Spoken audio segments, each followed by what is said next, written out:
더불어민주당이 15일 본회의에서 처리하겠다는 2차 종합특검법은 3대 특검 재연장법에 불과합니다.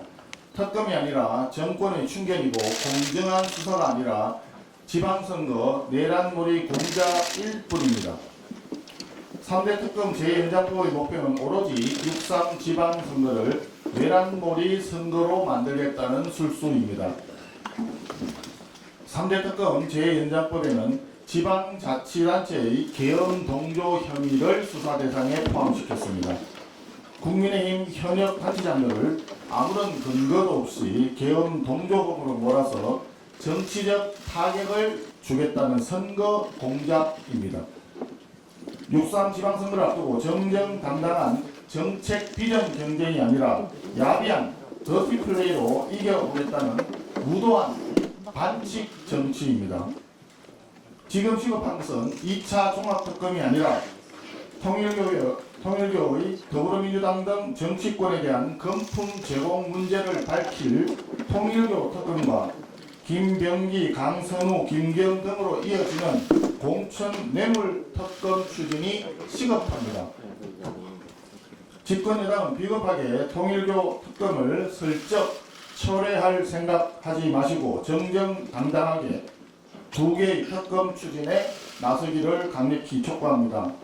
또한 올해는 한병도 원내 지도부 출범 후 첫 본회의입니다. 더불어민주당은 정녕 한병도 신임 원내 지도부 1호 법안을 여야 합의도 없는 일방적인 야당 탄압 특검법으로 처리할 것입니까?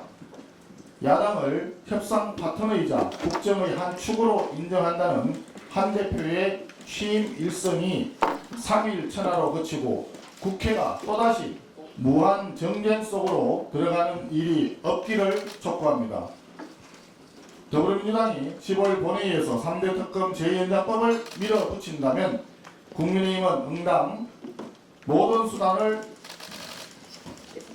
다 동원해서 맞서 싸울 것입니다. 필리버스터도 포함이 됩니다. 이러한 상황을 청와대에서 모를 리가 없을 텐데 필리버스터 극한 충돌이 예상되는 시간에 여야 지도부를 불러서 오찬을 갖겠다는 이재명 대통령의 한가한 발상에 기가 찰 따름입니다. 철저하게 국회와 야당을 무시하는 처사가 아닐 수 없습니다.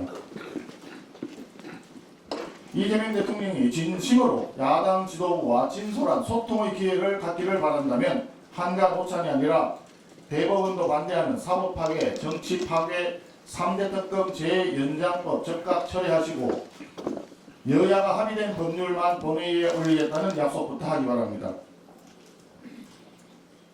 경제에 관해서 말씀드리겠습니다.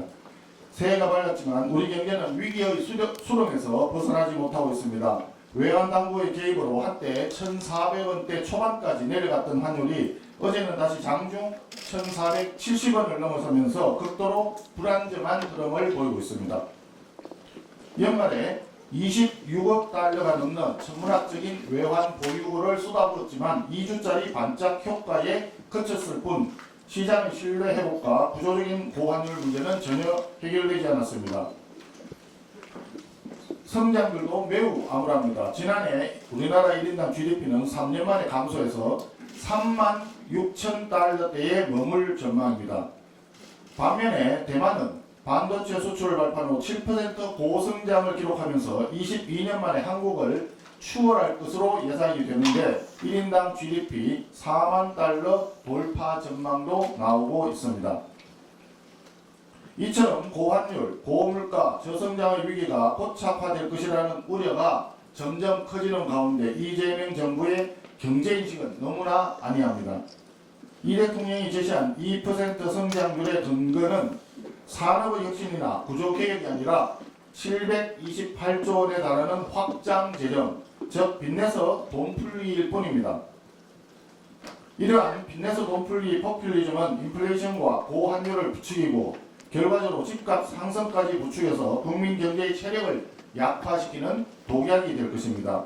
지금 우리에게 필요한 것은 돈 풀기에 의존하는 포퓰리즘식 단기 처방이 아니라 구조개혁을 통한 산업과 경제의 대전환입니다. 아울러 산업 전환 과정에서 불가피하게 발생하는 마찰적 실업을 흡수할 재교육, 재취업 체계도 구축해야 합니다. 세계 경제가 격변하는 지금 대한민국 경제의 유일한 활로는 강한 민간과 효율적인 정부의 뒷받침입니다. 이재명 대통령은 재정 살포에 기댄 단기적 인기 영합 정책을 버리고 책임 있는 재정 운영과 규제 협파 그리고 산업 대전환을 통해서 대한민국 경제의 근본을 기본에서 다시 세울 것을 강력히 촉구합니다.